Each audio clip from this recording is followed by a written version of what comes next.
Comme pour tant d'autres, l'histoire d'Amo a basculé à son départ d'Afrique sur un bateau chargé d'esclaves. Parmi les esclaves, parmi ceux qu'on traitait comme des marchandises, certains étaient issus de la noblesse.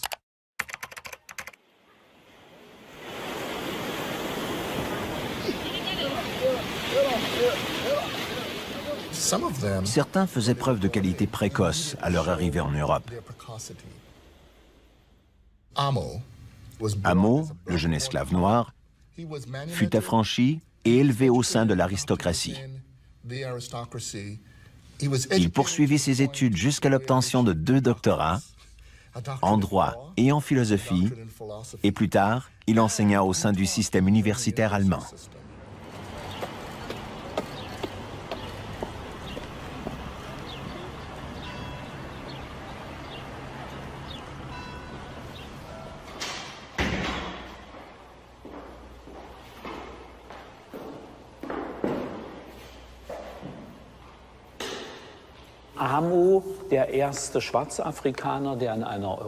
Amo fut le premier noir africain à faire des études universitaires en Europe. Il a été inscrit ici sous le numéro 488, le 9 juillet 1727.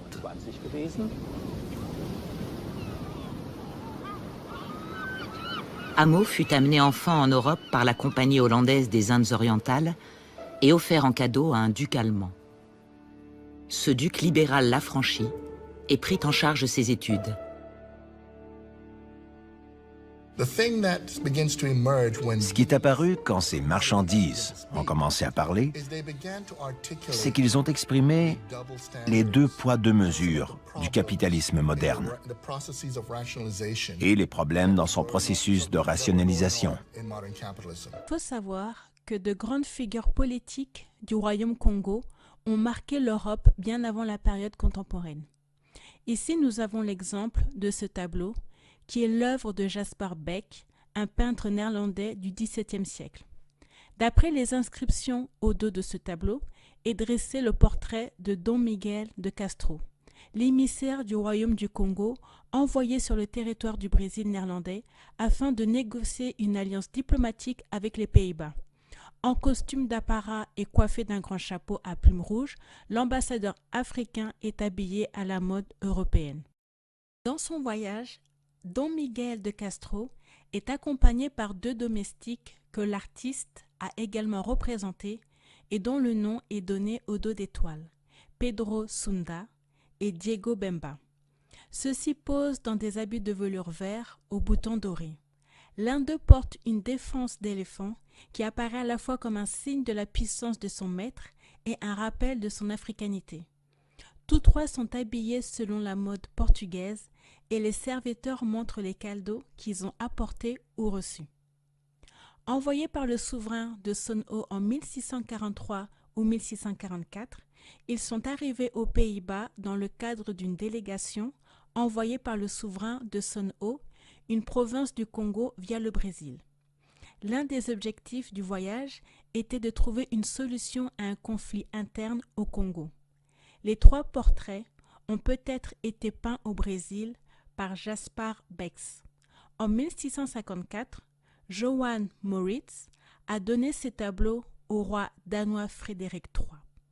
Les peintures ont été exposées à la Royal Danish Kunstkammer aux côtés d'autres peintures et objets relatifs aux colonies. Ici, nous avons une peinture à l'huile du XVIe siècle, réalisée par un peintre flamand anonyme, révélant la présence africaine dans l'Europe de la Renaissance. Je trouvais intéressant de parler de cette peinture et de la mentionner dans cette vidéo. Cette œuvre représente une scène devant le Chafaris del Rei, dans le quartier de l'Alfama à Lisbonne, au Portugal. Ici, nous avons un autre exemple avec l'exposition Congo Power and Majesty. Avec l'exemple de ces ivoires incisés de motifs géométriques qui entrèrent dans les collections de princes et de riches marchands européens entre le XVIe et le XVIIIe siècle. Ici, une série d'éléphants en ivoire qui se trouvaient dans les collections des Médicis, du vivant de Giovanni de Médicis, probablement expédiés comme cadeaux diplomatiques par des dirigeants congos pendant l'ère de l'exploration. Admirées comme des merveilles de l'ingéniosité humaine, ces œuvres Congo ont été conservées dans les Kunstkammer princières européennes, aux côtés d'autres créations précieuses et exotiques du monde entier. D'autres types de crucifix apparaissent dans l'exposition. Les artistes les plus doués du Royaume Congo étaient très recherchés. Clients et mécènes faisaient appel à leur talent pour la production d'œuvres de tout genre. Alors même que l'identité de chaque sculpteur n'est pas documentée, leurs travaux sont connus grâce aux témoignages artistiques ayant survécu dans les collections occidentales. Les historiens de l'art ont défini les traits sculpturaux propres à des ateliers particuliers. Ces derniers sont identifiés d'après les lieux associés à leur création. L'exposition Congo Power and Majesty regroupa les œuvres produites par 3 maîtres sculpteurs et talentueux d'Afrique centrale. Ici, nous avons le maître de Kassadi, le maître de Makaya Vista et ainsi le maître de Boma Vondé.